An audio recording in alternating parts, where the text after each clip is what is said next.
Hi, good morning and welcome to the Breakfast News on Rajya Sabha Television. I'm Aishwarya Kapoor with you. Well, the Shanghai Cooperation Organization Summit or the SCO Summit in Kazakhstan is our top focus this morning after sharing greetings with the Pakistan Prime Minister Nawaz Sharif. Now, Prime Minister Narendra Modi will today meet Chinese President Xi Jinping on the sidelines of the summit.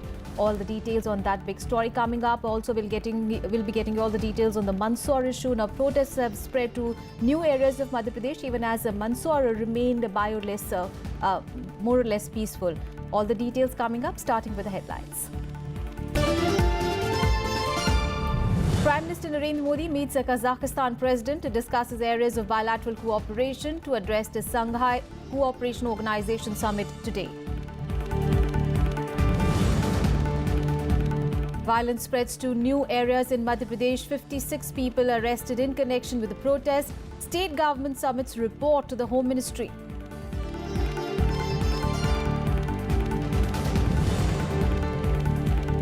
Army deployed in Darjeeling after Gorkha Janmukti Morcha supporters clashed with the police. They are protesting imposition of Bengali in schools in hills.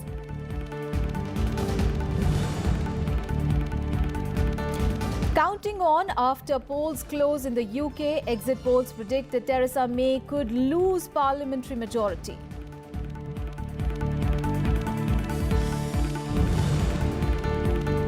And Sri Lanka defeat India by 7 wickets at the Champions Trophy. New Zealand to take on Bangladesh at Cardiff today.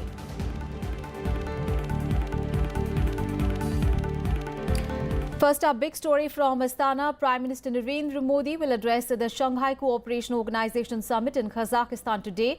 Now, India and Pakistan are all set to become full members of the SCO at the two-day summit. Now, along the sidelines of the summit, Prime Minister Modi is also expected to meet a number of other foreign leaders, including Chinese President Xi Jinping.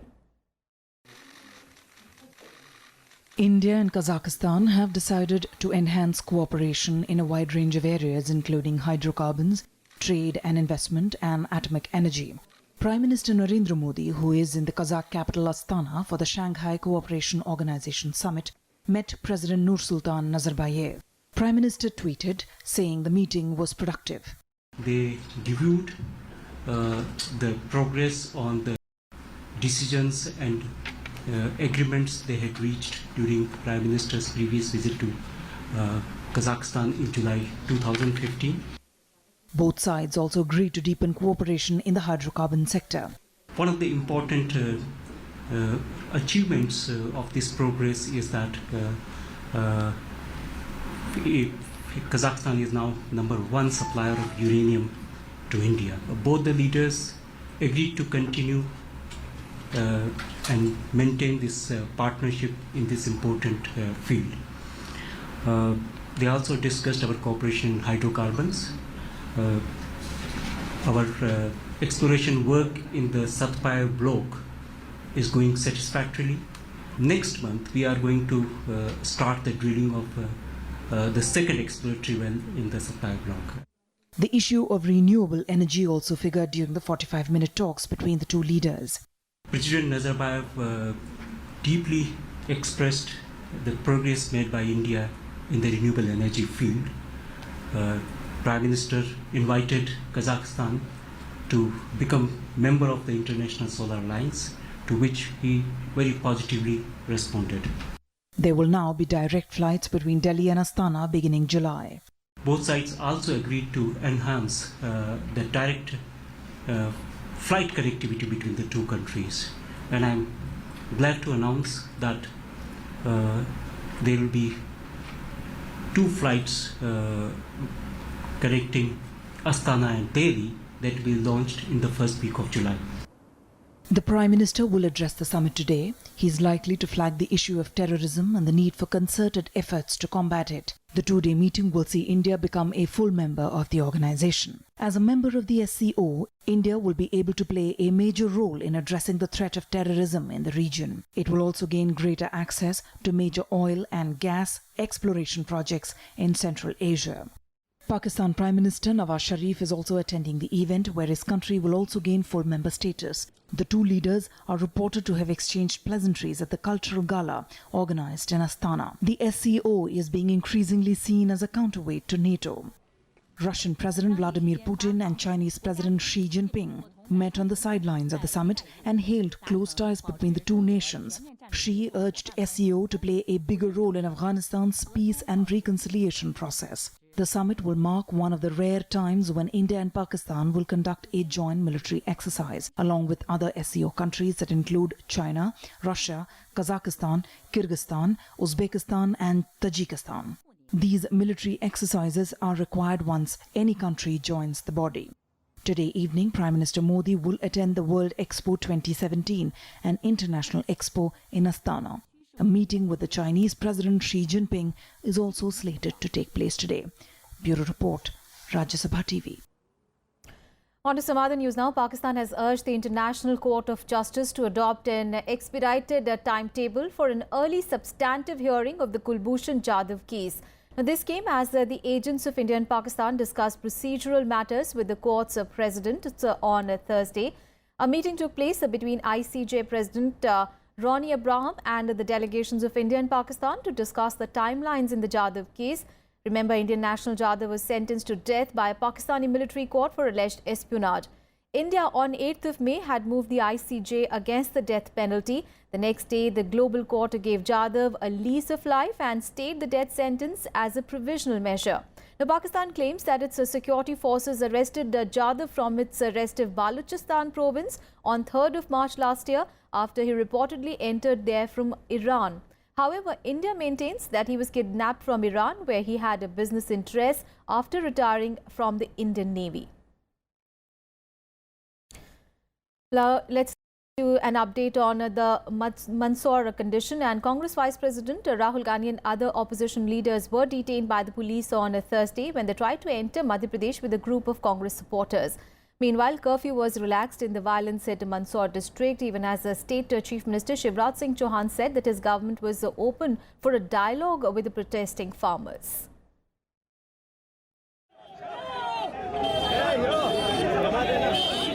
Mandsaur in Madhya Pradesh continues to be on boil, with the MP police detaining Congress workers and leaders, including Rahul Gandhi and Digvijay Singh, along with JDU's Sharad Yadav on Thursday. They were granted bail. The leaders met relatives of deceased farmers at a village situated at the Rajasthan border. The Congress Vice President Rahul Gandhi blamed Prime Minister Narendra Modi for the worsening situation in the state. The BJP, on the other hand, appealed to the farmers to maintain trust in the government. हम समाधान करेंगे, भरोसा दिया है। BJP की सरकार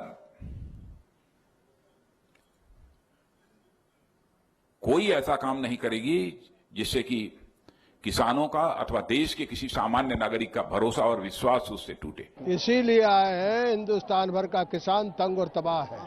जो बर्बर लाठीचार्ज हुआ है, गोली चली है, उन किसानों को कंसोल करने, उनकी मांग के साथ खड़ा होने के लिए हम योग यहाँ आए हैं। नरेंद्र मोदी हिंदुस्तान के सबसे अमीर लोगों का 1,50,000 करोड़ रुपया माफ किया है। किसानों का माफ नहीं कर सकते, किसानों को सही रेट नहीं दे सकते, किसानों को बोनस नहीं दे सकते, किसानों को मुआवजा नहीं दे सकते, किसान को सिर्फ गोली दे सकते हैं, गोली।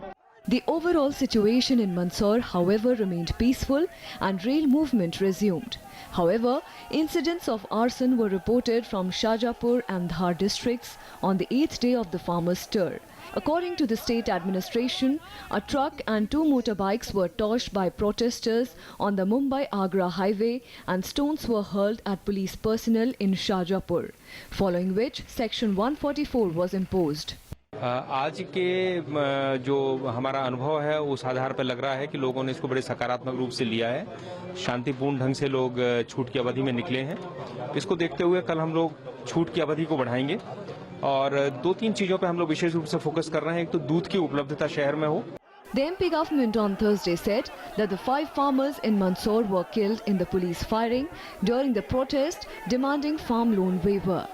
7 cases were lodged and 56 people arrested and 102 detained in connection with the agitation. The centre rushed 1,100 personnel of Rapid Action Force to the state. देखिए, जिन 5 किसानों की मृत्यु हुई है वह पुलिस की गोली से ही मृत्यु हुई है। ये जांच में स्पष्ट प्रारंभिक जांच में स्पष्ट हुआ है। Chief Minister Shivraj Singh Chauhan said that the state government was open for a dialogue with farmers and also insisted that he will not let pulses prices fall to enable farmers to get full price of their produce. He also announced a loan settlement scheme which will cover 6 lakh farmers with accumulated dues of 6,000 crore rupees. एक नहीं अनेकों फैसले अभी हमने किसानों के हितों के लिए लिए हैं। समस्या के समाधान के लिए बातचीत के माध्यम से मैं सदैव प्रस्तुत हूं। चर्चा करके समस्याओं का समाधान हो सकता है। Curfew was relaxed in Mandsaur for women and children for 2 hours to buy essential commodities. The district administration authorities have assured that curfew would be relaxed for longer hours today. A 5-member Aam Aadmi Party delegation will visit the district today. Bureau Report, Rajya Sabha TV. All right, let's get an update on the ground situation. Ravindra Singh Shiran is now joining us from Mandsaur on the phone line. A very good morning, Ravindra. We understand that the protest by the farmers has spilled to other areas in Madhya Pradesh, even as Mandsaur, which is the epicenter of the protest, has remained more or less peaceful. Tell us the details. Yeah, good morning, Aishwarya. The situation here is under control, but still continue to be very tense as yes, the curfew has been lifted for 2 hours yesterday to relax. It has been given some relaxation so that the important works can be done, and the senior administration officials are in talk today also to take some decision on the relaxation of curfew for some more hours after the situation is getting ameliorated from yesterday. The Chief Minister and the senior ministers are also closely watching the situation, but because of the curfew, now the local people here in Mandsaur, they have been facing problems as the supply of goods and services has also been hit here. But the administration has still remained on tenterhooks as the agitation is spreading out in the neighboring district. As we have seen, it has been spread to the neighboring district of Shajapur, Chhindwara, and this is Dhar also. This is one of the big problems, the big challenge the administration has now to face. Also, the neighboring states also, they are the farmers unions of the neighboring states. They have also extended the support, and they are also extended the support to the farmers who has died here in this agitation. Despite the visit yesterday when Rahul Gandhi visited here, and the Chief Minister also has extended his invitation to the agitating farmers for the dialogue. Despite of this clamor, the farmer leaders who has been spearheading this whole agitation, they are not very confident and Pollyannic about this approach which has been made by the government, and they are still very conspicuous as saying that they have been fighting for the causes of the farmers and for the last many days, but still the government remains non-committal, and there is no reason that we should go and speak to the Chief Minister because all the demands are in public domain. Despite of this, the farmers of this area has been facing problems, and the government is not coming up with a solution of the problem. So this is only eyewash and mere optics which the government is doing. All right, so situation in Mandsaur is improving, but it remains tense. We understand that 56 people have been arrested and a number of them have been detained as well. Of course, so this is one big story that we'll keep tracking through the day. Meanwhile, in Maharashtra, 4 farmers ended their lives in the last 2 days, including one in Solapur district. Now, one of the farmers left a note purportedly saying that he should not be cremated until the Chief Minister visits his place and meets their demands. Nanaji Jadhav hung himself from a tree near his house at Wheat Village in Karmala Tehsil last night. The police said that Jadhav possessed 2.5 acres of cultivable land and he had a debt of around 60,000 rupees. He also had taken a loan from some private lenders. Now, another farmer reeling under debt also committed suicide by consuming poison in Pune district. He had reportedly suffered losses and he had no money to organize his daughter's marriage. In Wardha district, a farmer allegedly committed suicide by hanging himself from a tree in his farm. He had taken a loan of 1.39 lakh rupees from a nationalized bank and he was unable to repay it. In Satara, another farmer ended his life by consuming poison. Now, Maharashtra government on Thursday appointed a committee to calculate the exact amount of crop loans of banks which have not been repaid and the number of indebted farmers as well. The committee was set up after Chief Minister Devendra Fadnavis assured the farmers that he'll come out with a crop loan waiver scheme by 31st of October this year. Amid farmers' agitation in the state, the committee has to now submit its report by October. Let's get you some more national news in Nationwide. Farmers in Punjab have decided to launch a statewide agitation on 12th of June. They are demanding a debt waiver as the Congress in its poll manifesto had promised to eliminate a loan and give complete payment for crops. Farmers have also been demanding implementation of the Swaminathan Commission report. It recommends fixing the minimum support prices for crops.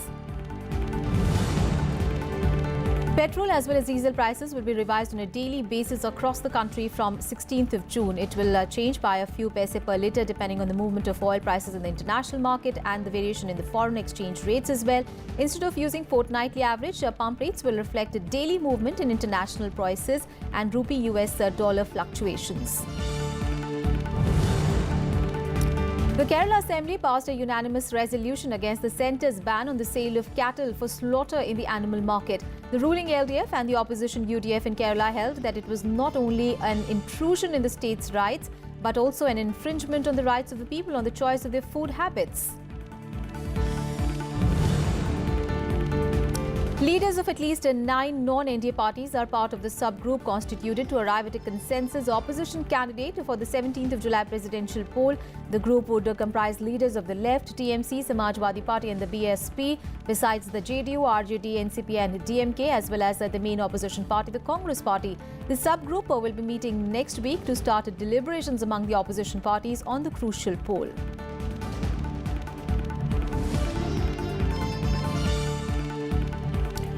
On to the other big story. Now, 2 columns of the army were deployed in Darjeeling on Thursday after Gorkha Janmukti Morcha supporters clashed with the police, protesting against the imposition of Bengali language in the schools in the hills. Now, the West Bengal Chief Minister Mamata Banerjee was holding a cabinet meeting in Darjeeling at the time of the protest. The police fired tear gas shells and baton-charged DJM supporters who tried to march to Raj Bhavan, the venue of the cabinet meeting. Now, Darjeeling, which is at present full of tourists, was also peaceful for the several months as the GJM spearheaded agitation for a separate state of Gorkha land and had taken a back seat.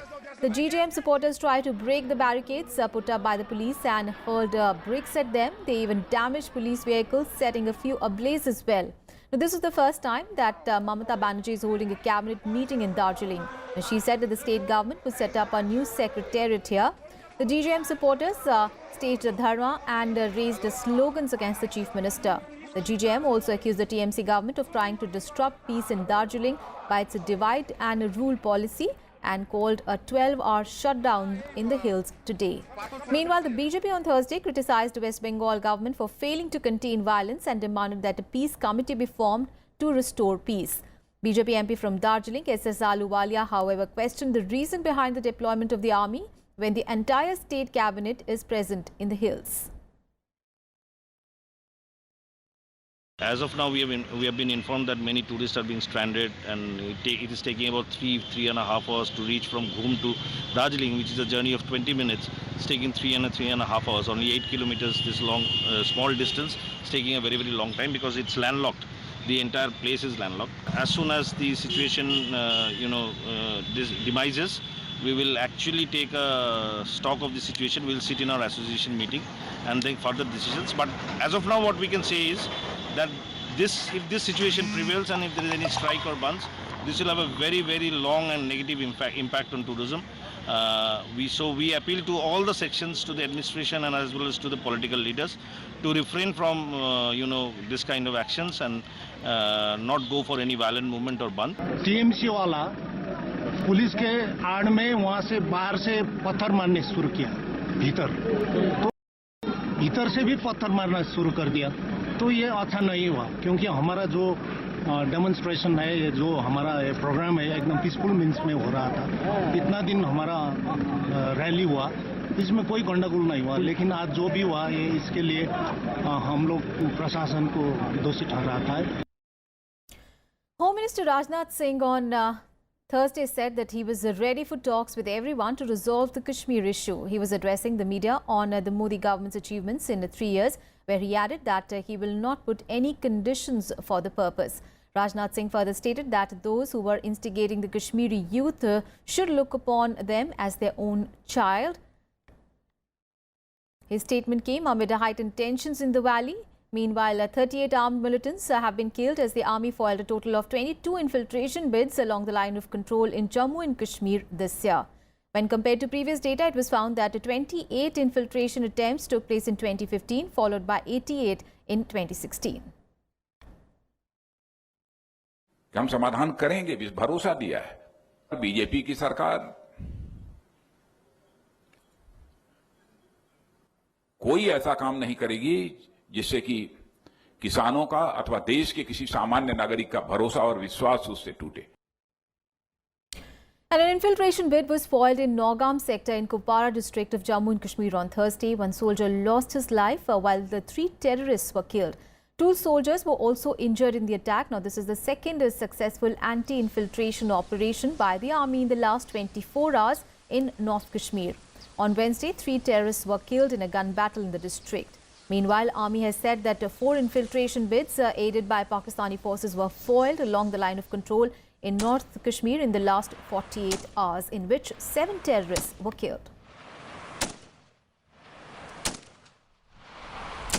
Let's now get you the weather update. And fresh spell of rains stopped the upward trend of the mercury in the northern states, even as the searing heat led to the death of a person in Odisha.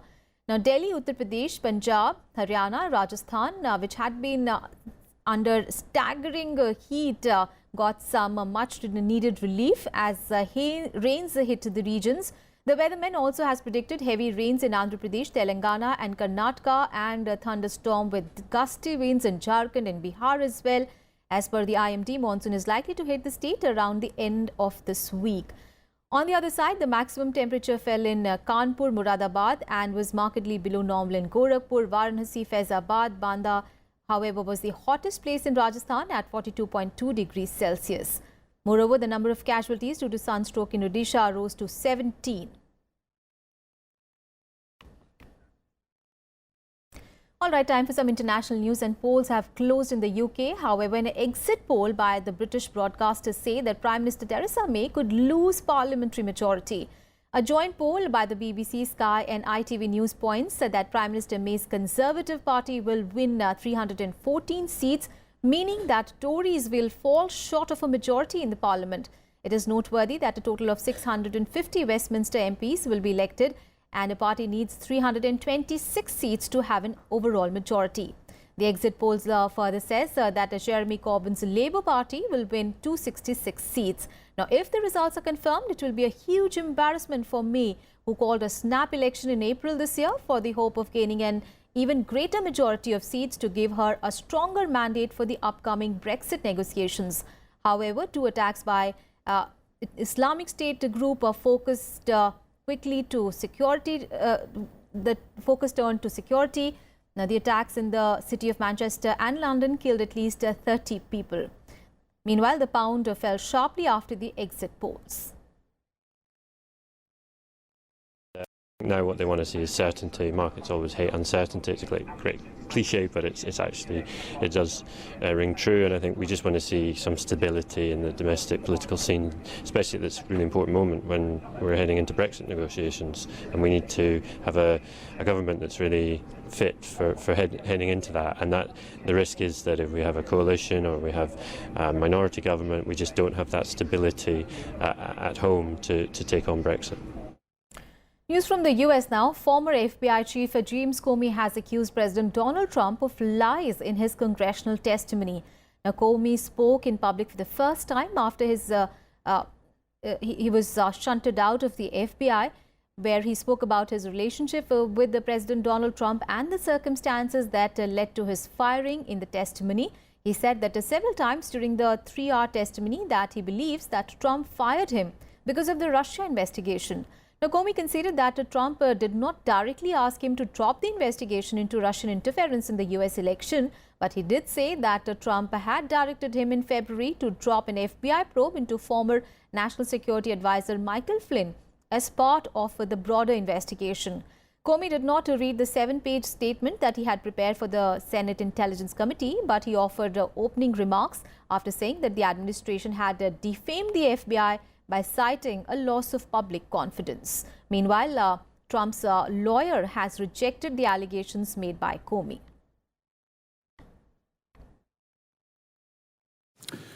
Director Comey, did the president at any time ask you to stop the FBI investigation into Russian involvement in the 2016 U.S. elections? Not to my understanding, no.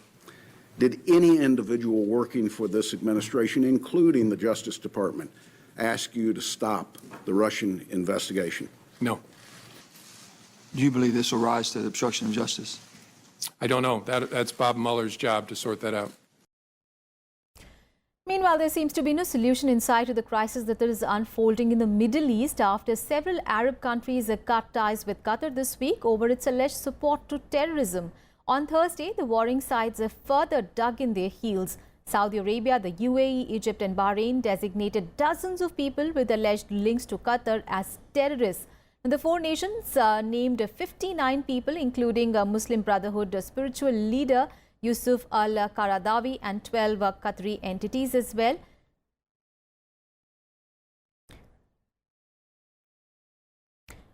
Let's get you some sports news now. First up, news from the French Open. It is good news for India here because Rohan Bopanna and his Canadian teammate Gabriela Dabrowski lifted the mixed doubles title at the French Open.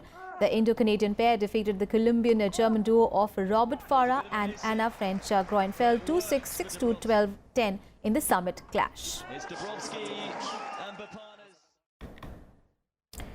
Meanwhile, the tournament this year will see an unseeded player in the women's final for the first time since 1983 as Jelena Ostapenko of Latvia set up a title clash with the third seed Simona Halep.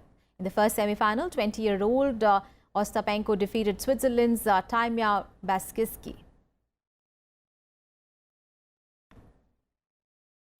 And on to cricket now in the Champions Trophy. Defending champions India were beaten comprehensively by 7 wickets by Sri Lanka at the Oval Cricket Ground on Thursday. Put into bat first, India once again put up a strong show with opener Shikhar Dhawan's century well supported by Rohit Sharma's 50 at the top. MS Dhoni then propelled the innings with a late half century to take India's score to 321 for 6 from the 50 overs. Despite losing opener early, Sri Lanka remained fluent in the chase. Kusal Mendes and the Nushka half-centuries kept the Lankan chase on track. Now, after both departed, Angelo Matthews and Estella Guatemala saw their side home with 8 balls to spare. That's all in this edition of News. Thanks for watching.